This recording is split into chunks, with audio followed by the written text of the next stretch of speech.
Hi guys! So meron nga pala kaming dito, yung ng furniture namin, yung mesa-mesa na furniture. Actually bamboo to siya eh. And then, ang luma-luma na niya. So, may plastic varnish kami dito. So naisipan ko na why not i-paint ko siya. So ayun na nga, na-paint ko na yung mga side na yan. Nakalimutan ko kasing i-video. So, ayan, naisipan ko na i-paint siya para magmukha naman siyang bago. At hindi nga ako nagkamali, guys. Ayan, may pa dyan, may dumi pa dyan. So, impisan ko na para naman, matapos ko na yung first task ko for today.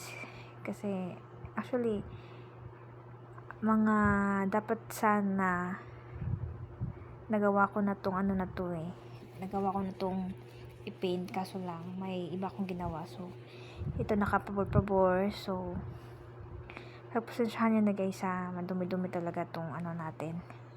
Actually matapos ko na tong nilinisan ko na tong furniture na to.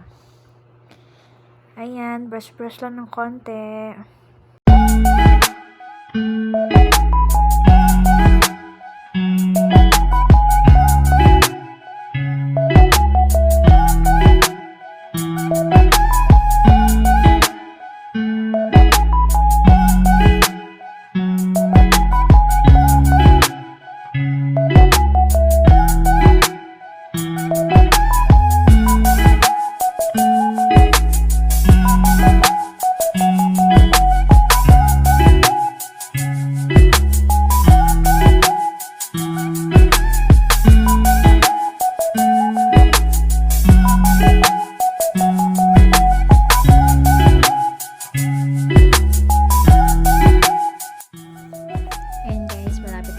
Tapos, pinilisan ko na talaga.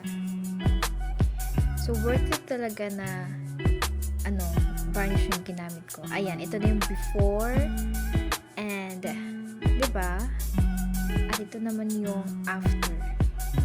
Oh, ang laki ng kaibahan, guys. So, pag mayroon kayong mga furniture, mga luma na ng mga gamit, pwede nyo siyang gawing ganito. Like, you just have to need varnish, kan lang. So, thank you for watching, guys.